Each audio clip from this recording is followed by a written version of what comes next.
Passion is the key to entrepreneurial success. From day one, every day thereafter, you have to have passion. You got to be able to create the wow factor. I'm here today with Next Biz Success guest, Sally Buss in Hartwell, Nebraska. She's an artist, she's self-employed, she does an incredible job. People are hearing about her all over the world. Thanks for joining me. My name is Lynn Hinderrocker, and Sally, this is an incredible place you have out here. Thank you. Yes, it's our pleasure to be here with Next Biz Success. We'd heard about you. We wanted to come out and find out because your business is all about turning like metal farm utensils and things that have been kind of discarded, and you turn them into art. Yeah, everything has life. I mean, even though it may not be the life it was intended for, I see new life in it. Oh, wow.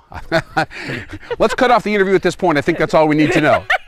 Listen, I want to ask you this. It's one thing to have a passion and care about work and art and the creative process. It's another thing to run a business. It is. It is. And I know you've gone through a learning curve, as everybody does. You're out here outside of Hartwell, Nebraska. You work kind of by yourself here, and you have a beautiful metal shop that we've seen. Yes. Tell us, what are some of the challenges that you, as a female artist and a self-employed business person, what did you have to deal with? Well, time management is huge. And,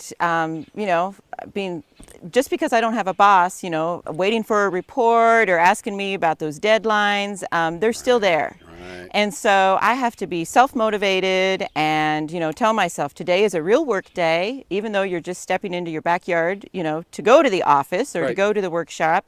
It has to be beneficial, and it has to be worthwhile. There has to be productivity. Yes. Yes. Now, do you psych yourself out? Do you talk to yourself? Do you read books? What do you do to keep yourself going out here all by yourself in the middle of nowhere? Well, I try to set some goals. Okay. Whether that's the right answer. Yeah, whether they're daily or weekly.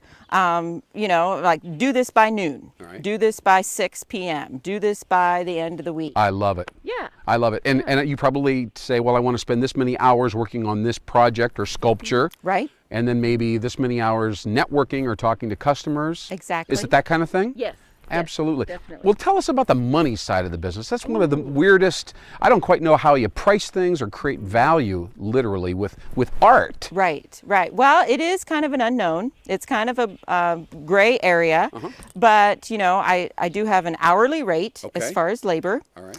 And then I try to figure, how much went into this, like if it's a commission piece, meaning I'm making it for somebody else, did I have to consult with them? Did I have travel time to meet with them? And, then materials, of course. Sure. What am I going to use to produce this outcome? Now, you use a lot of scrap metal, Right. Typically found in the agricultural area here in the Midwest. Correct. Does that cost you something, or maybe a little bit? What? Yeah, there is a little expense involved. I mean, I can go to the junkyard, but I still have to pay for that. It's not a lot, but here again, metal can get heavy, and you pay per pound. Okay, there you go. That's a cost. Yeah, so that's a cost. And then I do also use a little bit of new steel. Well, then you have to pay steel price, and as we know, that has fluctuated in the last few years, and you just pay market price. Now, you have to turn your inventory like everybody else. You have X number of pieces laying around. I know you perform custom pieces. Correct. But do you ever watch what your inventory turn is, like a retailer does? Yes, definitely. So approximately, some retailers try to get 2 to 3 turns a year. Right. Would that be something that would apply to you? Yeah, or I'll tell you, I kind of have some seasonal items as well. Okay. So, certain things turn more rapidly during certain seasons. Right. And I have to try to gear myself up for that as well. Because that's something else. If somebody sees something that they want it, and I want them to have it. And so I need to have a little stock built up. There you go. Now, I know a lot of artists have difficulty not producing their work or their inspiration, manifesting it, but rather getting it to customers, getting money and getting people to want the product.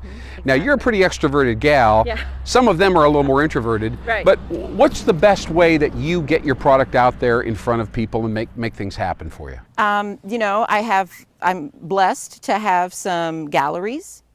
Showing my work. Art galleries? Yes, correct. And then I also exhibit at different venues throughout the year. And, now we're in spring, summer season, so that's picking up quite a bit. Festivals and shows. And those are usually on the weekends, 1 or 2 day events. All right. Yeah. And then you do custom work. People will call you out of the blue and say, can you make something for us? Right. All right. Yeah. And which one of those is most profitable? Probably the custom work. Yeah, the custom work. Yeah. Yeah.